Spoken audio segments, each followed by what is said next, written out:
Friends नमस्कार, मैं रोहित कुमार बिंद्रा आप सभी का बहुत बहुत स्वागत करते हैं हमारे और आपके YouTube channel car study centre में। दोस्तों आज के इस वीडियो में दोस्तों इंग्लिश ग्रामर पढ़ाने वाला हूं दोस्तों। और इंग्लिश ग्रामर में कौन सा टॉपिक पढ़ाऊंगा दोस्तों, तो टॉपिक है टेंस दोस्तों। ठीक है, तो टेंस जैसा कि आप सबको पता है कि 3 प्रकार का होता है, present tense, past tense and future tense.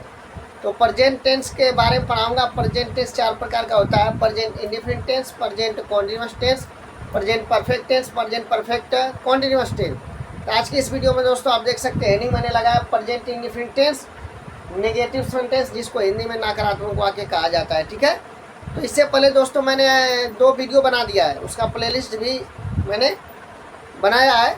तो वहाँ पर मैंने जो भी नियम है और सूत्र मैंने वहाँ बता दिया है, और यहाँ पर भी इस वीडियो में बताएंगे आपको। ठीक है, तो देखिए यहाँ पर सबसे पहले अपन जानेंगे कि प्रेजेंट इंडेफिनिट टेंस की पहचान क्या होती है।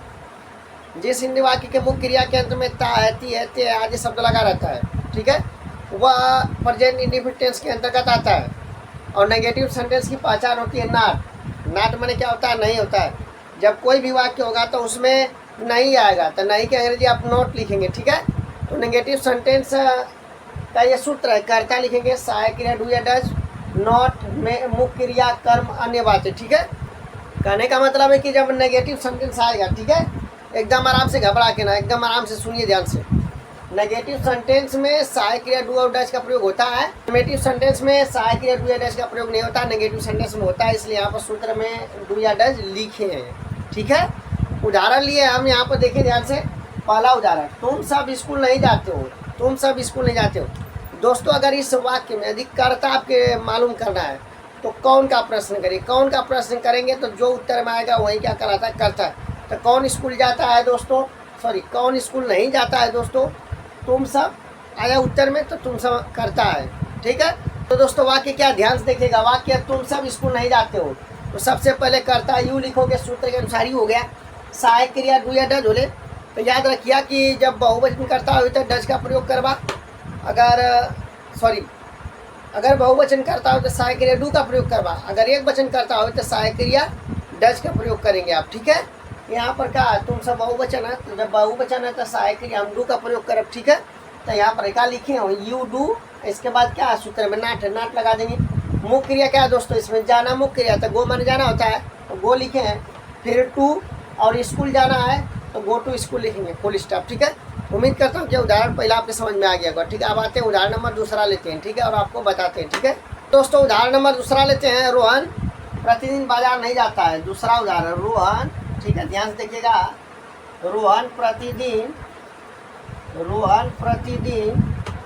बाजार नहीं जाता है, बाजार नहीं जाता है। एकदम आराम से घबरा के ना, एकदम आराम से घबरा कर, एकदम देखिए, एकदम इसको बताते हैं, एकदम आपके समझ में आ जाएगा, एकदम से कोई तकलीफ नहीं होगा। ठीक है, तो क्या लिखा है, रोहन प्रतिदिन बाजार नहीं जाता है। तो इसमें अगर आपको पता करना है दोस्तों कि करता क्या है, तो कौन का प्रश्न करिए। कौन प्रतिदिन बाजार नहीं जाता है, रोहन।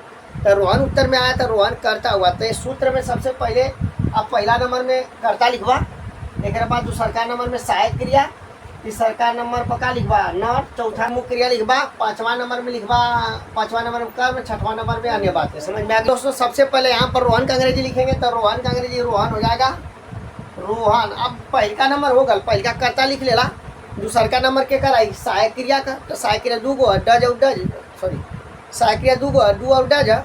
तो रोहन एक वचन करता है, जब एक वचन करता है तो आप क्या लिखवा, आप दौड़ा के डज लिखवा। ठीक है, तो इधर लिखवा डज, DOS डज होगा। एक बाद के करना मतलब नाट का, तो आप देखबा ये वाक्य में नाट हो कि ना, मतलब नहीं है कि ना, का ना हो ना, एक अंग्रेजी का होला नाट होला, तो नाट लिखवा। ठीक है, एक बाद मुख्य क्रिया, तो मुख्य क्रिया का है जाना, तो गो लिख देंगे, गो टू मार्केट। क्या लिखेंगे दोस्तों, गो टू मार्केट डेली, प्रतिदिन का लिखेंगे दोस्तों डेली। ठीक है, फुल स्टॉप। ठीक, उम्मीद करता हूँ कि अभी वाक्य आपके समझ में आ गया होगा। ठीक है, आई रिपीट, रोहन प्रतिदिन बाजार नहीं जाता है। तो सबसे पहले रोहन है, सूत्र के आधार पर तोड़ रहा हूँ। समझ में आ रही बात ना, बिल्कुल समझ में आ रही है, एकदम समझ में आ रहा है। सर क्या गजब पढ़ाते हैं सर, एकदम मज़ा आ जा रहा है। कोई बात नहीं मेरे भाई, कोई बात नहीं, एकदम आपको समझ में आ रहा है तो अच्छी बात है, एकदम अच्छी बात है। रोहन प्रतिदिन बाजार नहीं जाता है, Rohan does not go to market daily. ठीक है, अब आते हैं दोस्तों उदाहरण नंबर 3 लेते हैं और आपको बताते हैं, ठीक है। तो दोस्तों तीसरा उदाहरण लेते हैं, ठीक है। मदन क्रिकेट नहीं खेलता है, ठीक है। मदन उदाहरण है, मदन क्रिकेट नहीं खेलता है, मदन क्रिकेट नहीं खेलता है, ठीक है। मदन क्रिकेट नहीं खेलता है, एकदम ध्यान से देखिएगा, मदन क्रिकेट नहीं खेलता है, ठीक है। हम आपको बता देते हैं। हाँ, तो उदाहरण नंबर अगला लेते हैं दोस्तों। यहाँ पे देखिए तीसरा, मदन क्रिकेट नहीं खेलता है। ये वाक्य में अगर आपको कर्ता पता करना है तो सबसे पहले कौन का प्रश्न करिए, कौन क्रिकेट नहीं खेलता है। उत्तर में क्या आ रहा है मेरे भाई, उत्तर में क्या आ रहा है, मदन आ रहा है ना, तो मदन क्या होगा दोस्तों, कर्ता कहलाएगा। मदन क्या कहलाएगा दोस्तों, कर्ता कहलाएगा, ठीक है। यहाँ पर आप पहला नंबर में क्या लिखबा, आप कर्ता लिखबा। दूसरा नंबर में सहायक क्रिया, तीसरा नंबर में नाट लिखबा, चौथा नंबर में मुख्य क्रिया, एक बाद कर्म, फिर अन्य बातें लिखबा, ठीक है ना। तो लिखते हैं, मदन का अंग्रेजी क्या होगा, मदन ही होगा, MADN मदन हो गया। एक बाद मदन का, मदन को आप ये पता करिए कि मदन एक वचन है कि बहुवचन है। तो आप कहा कि सर मदन एक वचन है। जब एक वचन है मेरे भाई तो सहायक क्रिया डज का प्रयोग करवा आप, ठीक है। तो मदन डज, एक बाद क्या करना हमारा नाट का, तो नाट लिखेंगे आप।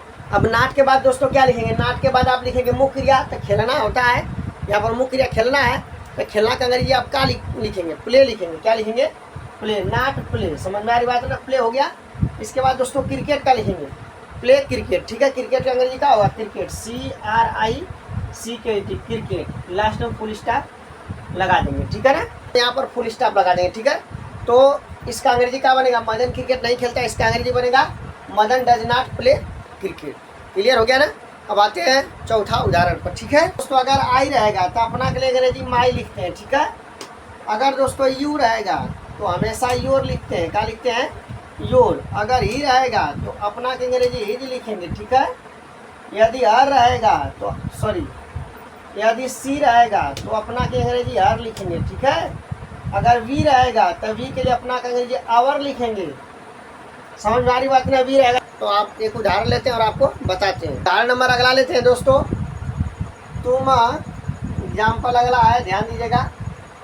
तुम अपना पाठ